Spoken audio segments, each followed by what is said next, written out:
Hello friends, welcome to Mila kitchen and beautification. இன்றைக்கி நம்ம சேனலில் பார்க்க போகிறது என்னென்னா, கொக்கு மீன், வஜ்ர மீன் ரெண்டு மீனும் எப்படி க்ளீன் பண்ணுறாங்க அப்படிங்கிறது தான் இந்த வீடியோவில் நம்ம பார்க்க போகிறோம். இது வரைக்கும் நம்ம சேனலை சப்ஸ்கிரைப் பண்ணாத நண்பர்களாக இருந்தால் சப்ஸ்கிரைப் பண்ணிக்கோங்க, பெல் ஆப்ஷனை கிளிக் பண்ணிக்கோங்க. நான் புது வீடியோ போட்டோன்னே நோட்டிஃபிகேஷன் உடனுக்குடன் உங்களுக்கு வந்து சேரும். வாங்க வீடியோக்குள்ளே போகலாம். ஃபஸ்ட்டு க்ளீன் பண்ணுற மீன் என்ன க்ளீன் பண்ணுறாங்கன்னா, வஞ்சிர மீன் தான் க்ளீன் பண்ணிக்கிட்டு இருக்காங்க. அதை எப்படி க்ளீன் பண்ணுறாங்கன்னு பார்க்கலாம். அதை நான் வீடியோவை எடுத்து உங்களுக்கு காமிக்கலாம் அப்படின்ட்டு தான் நான் வீடியோ எடுத்திருக்கேன். இப்போ பார்த்தீங்கன்னா வஞ்சிர மீனை இந்த மாதிரி க்ளீன் பண்ணிக்கிட்டு இருக்காங்க. அந்த மேலே வந்து ரவுண்டாக ஒரு மாதிரி எடுப்பாங்கள்ல மீனில், அந்த மாதிரியெல்லாம் இந்த வஞ்சிர மீனில் இல்லை. ரொம்ப நீட்டாக க்ளீன் பண்ணி எடுக்கலாம். அதை சைடில் இருக்கிறத மட்டும்தான் கட் பண்ணி விட்டாங்க. வாழை இந்த மாதிரி மண்டையில் கொஞ்சம் க்ளீன் பண்ண வேண்டியது இருந்துச்சு. ரொம்ப வேஸ்டேஜ் எதுவுமே போகலை. இந்த மீன் க்ளீனிங்கை பார்க்கலாம் அப்படின்னா நான் வீடியோவாக உங்களுக்கு எடுத்து காமிக்கிறேன். அடுத்து டிஃப்ரெண்ட்டான கொக்கு மீன் தான் அடுத்து நம்ம பார்க்க போகிறோம். பார்த்திங்கன்னா இந்த மாதிரி இருக்க மீனை வந்து நம்ம வீட்டிலே கூட டக்குன்னு நம்ம க்ளீன் பண்ணிடலாம். ரொம்ப வந்து இது வந்து கஷ்டமே இல்லாமல் இருந்துச்சு. ரெகுலராக வாங்குகிற மீன்காரவங்ககிட்ட வாங்கினால இது வந்து க்ளீன் பண்ணதை நான் அப்படி உங்களுக்கு வீடியோ எடுத்து நான் உங்களுக்கு காமிக்கிறேன். அந்த சைடில் இருக்கிறத மட்டுமே கட் பண்ணி விட்டால் போதும், அவ்வளோதான் இருந்துச்சு. அந்த குடல் இந்த மாதிரி எடுத்துகிட்டு அதுக்கு மேலே இது மட்டும்தான். உங்களுக்கு வேஸ்டேஜ் அதிகமாக இந்த மீனில் போகவே இல்லை, கழிவு. இப்போ இந்த மீனில் அந்த வாழை மட்டும் கட் பண்ணிட்டா முடிஞ்சு. நான் பொரிக்கிற மாதிரி கட் பண்ண சொன்னனால இந்த மாதிரி குட்டி குட்டியாக கட் பண்ணி கொடுத்துருக்காங்க. அடுத்து இந்த மண்டையில் இருக்கிறத மட்டும் லைட்டாக க்ளீன் பண்ணி எடுத்தால் போதும்.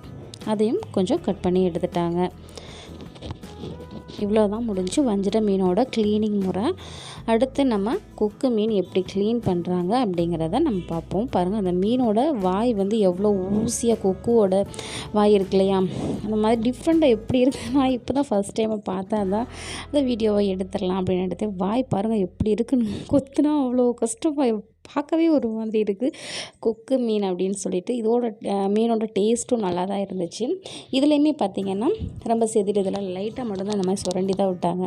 வேறு எதுவுமே இல்லை. பார்த்திங்களா, அந்த ஸ்லாம மாதிரி வரும் இல்லையா, அந்த எதுவுமே இல்லை. லைட்டாக மட்டும் எடுத்துகிட்டு கட் பண்ணிடலாம். இந்த வாயை மட்டும் கட் பண்ணி எடுக்கிறாங்க. இதில் பார்த்திங்கன்னா ரொம்பவும் வேஸ்டேஜ் எதுவும் போகலை. இந்த மாதிரி கட் பண்ணி எடுக்கிறது தான் கொஞ்சம் மட்டும்தான் வேஸ்டேஜ் போகும். நான் பொரிக்கிறதுக்கு தான் அதிகமாக யூஸ் பண்ணுவேன். அதனால தான் நான் சின்ன சின்ன பீஸாக வந்து கட் பண்ண சொல்லியிருக்கேன். இப்போ சைடில் இதை மட்டும் கட் பண்ணி விட்டால் போதுமானது. இந்த கொக்கு மீன் பார்க்கவே டிஃப்ரெண்ட்டாக இருந்துச்சு. இந்த மாதிரி நான் பார்த்ததே நான் ஃபஸ்ட் டைம் சொல்லியிருந்தேன் இல்லையா. நீங்களும் யார் ஃபஸ்ட் டைம் அந்த கொக்கு மீன் பார்க்குறீங்க அப்படிங்கிறத எனக்கு கமெண்டில் சொல்லுங்கள். அப்புறம் இந்த மீன் நீங்கள் சாப்பிட்ருந்தீங்க அப்படின்னாலும் அதையும் எனக்கு கமெண்ட் பாக்ஸில் சொல்லுங்கள்.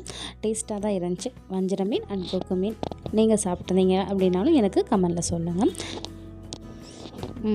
அவ்வளோதான். இந்த சைடு வாழை வந்து கட் பண்ணி விட்டால் முடிஞ்சு. அடுத்த மண்டைக்கு கொஞ்சம் கட் பண்ணுற வேண்டியது இருக்குது. ரொம்ப ஈஸியாக முடிஞ்சு இந்த க்ளீனிங் முறை. நிறைய பேர் வெளியவே நீங்கள் க்ளீன் பண்ணி வாங்கிடுவீங்க. வீட்டில் க்ளீன் பண்ணுறவங்களுக்கும் இது யூஸ்ஃபுல்லான வீடியோவாக தான் இருக்கும். கட்லா மீன், ஜிலேபி கண்ணு இதெல்லாம் ரொம்ப க்ளீனிங் முறை. அந்த மேலே இருக்கிற ரவுண்டாக ஒரு செதில் இருக்கும், அதெல்லாம் எடுக்க ரொம்ப கஷ்டமாக இருக்கும்.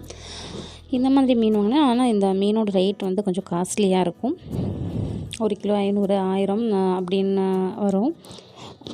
இந்த வீடியோ வந்து உங்களுக்கு பயனுள்ளதாக இருக்கும்னு நினைக்கிறேன். இந்த வீடியோ உங்களுக்கு பிடிச்சிருந்தால் லைக் பண்ணுங்கள், ஷேர் பண்ணுங்கள். நம்ம சேனலை சப்ஸ்கிரைப் பண்ணி வச்சுக்கோங்க. வீடியோ வாட்ச் பண்ணதுக்கு தேங்க்யூ ஃப்ரெண்ட்ஸ். தேங்க்யூ.